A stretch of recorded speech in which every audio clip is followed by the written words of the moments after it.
People used to date for marriage. That was the point of dating, to get married and start a family. But also marriage wasn't always a positive thing. Marriage used to be like a man owned his wife in a lot of ways. There was more domestic violence when it was... Erroneous! Also, there's less benefits to marriage nowadays, too. Marriage is the best possible thing for women. It is.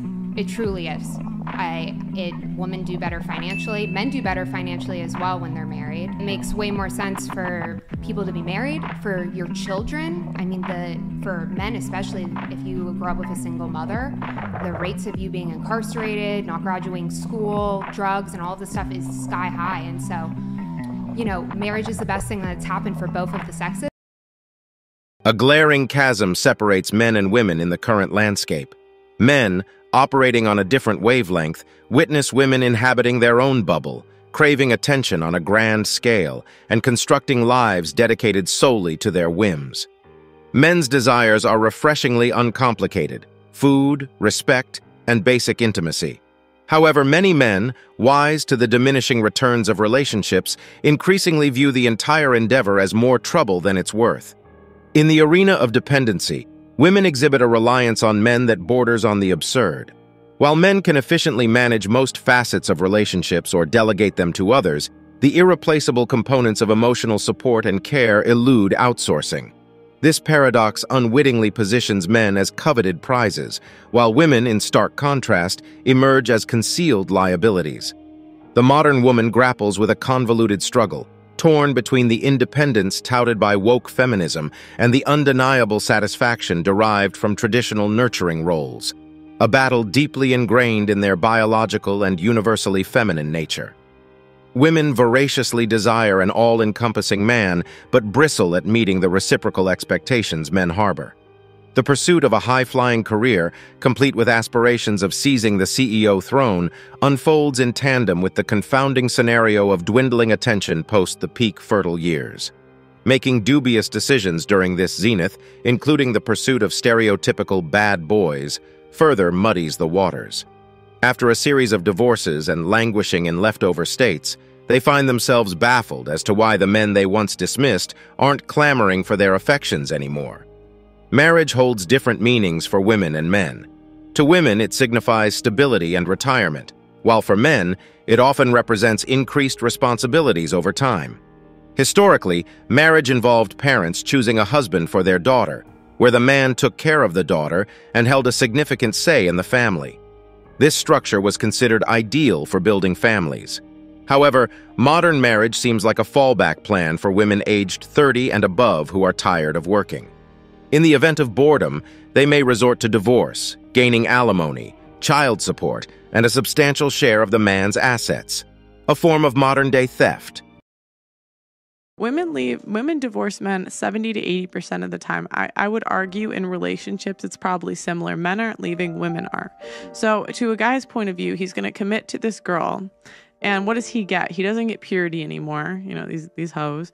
You know, he doesn't get youth anymore, so he doesn't get either of those things. A lot of times she already has a kid, so he's not fulfilling his mating strategy. On top of that, even if he does find a good woman that maybe has the qualities he's looking for, she was going to want him to marry her. And what does he get out of that? Oh, she can leave and take half and take my kid. And she's paid to take my kids away from me. She gets more money if she takes my children. And so from the men's point of view, they're just kind of like, F it, because like women aren't wives nowadays. And what do they get out of it? But like you know, men are logical. They're logical people. And so they're thinking, does the benefit outweigh the cost? And like, I just think as women, we have to look at ourselves and say, the benefits we bring nowadays don't outweigh the cost for most men. The U.S. divorce rate stands at around 50%, with nearly 70% of divorces initiated by women. Many marriages endure due to financial reasons or for the sake of children, leading to a widespread sense of dissatisfaction. Proposing new divorce rules, I suggest that whoever initiates the divorce receives nothing. In cases involving children, the person who initiated the divorce doesn't gain custody, but instead gets visitation rights and must financially support the child. Modern women are often perceived as overly controlling. They may choose not to respond when criticized for stereotypical behavior, possibly attributing it to a decision, plausible denial, or a lack of agency.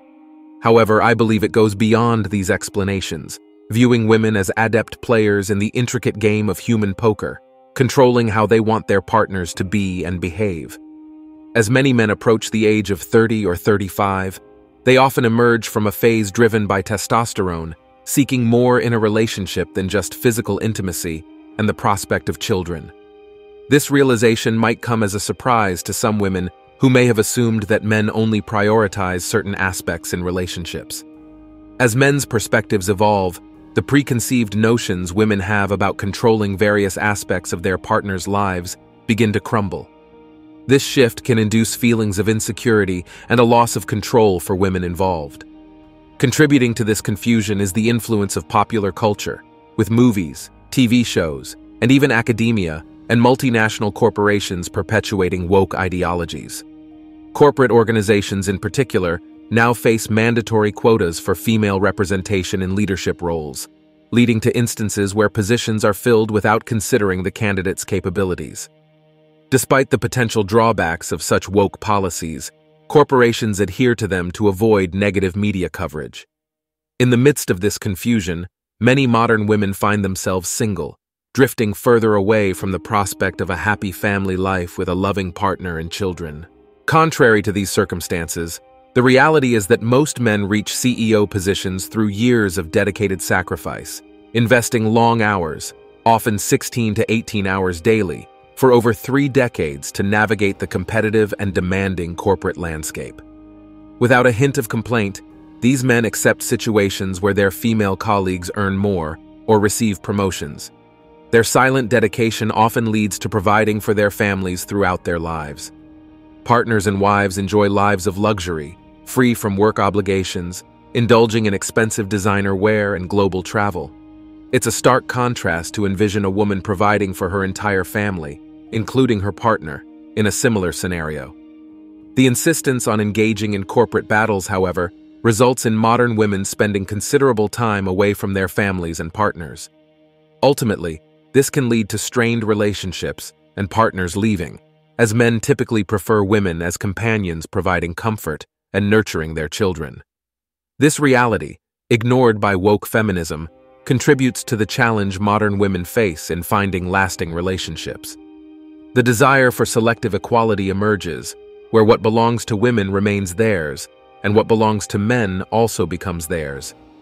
This perspective, prevalent in today's woke feminist ideology, appears equal on the surface, but reveals a selective approach.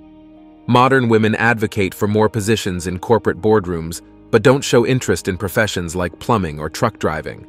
They seek equal pay, but resist committing to the same working hours as men.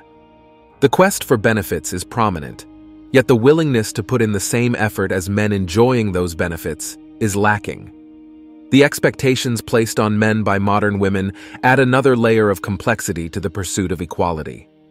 Many women proclaim themselves as knowledgeable intellectuals who share tales of their extensive travels. They consistently portrayed a glamorous lifestyle, skillfully applying makeup in the trendiest ways. Despite limited interest in sports, their conversations revolved around dining at upscale establishments and attending sporting events.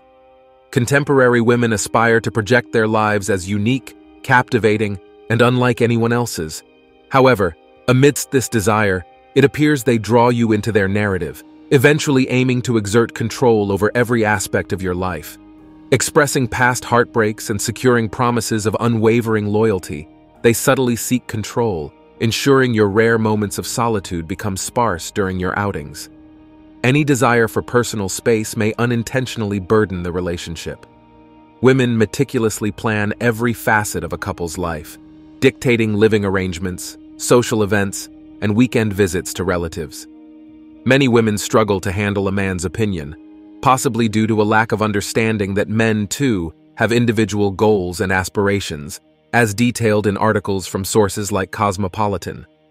Modern women often harbor unrealistic expectations, evident in the extensive lists circulating on social media platforms detailing their ideal man. From six-pack abs and a six-figure income to a 6-foot height, the demands seem boundless. These expectations extend beyond personal relationships, encompassing an unrealistic outlook on the world, society, and institutions. This prevailing mismatch of expectations contributes significantly to the growing divide between men and women, leading men to shy away from commitments and marriage. And that's it for today on Sigma Traits. Make sure you hit that like button, smash that subscribe button, and don't forget to ring that notification bell. Support this channel through membership. You can also support through PayPal link in the description. Let us know your thoughts in the comments below. See you all tomorrow.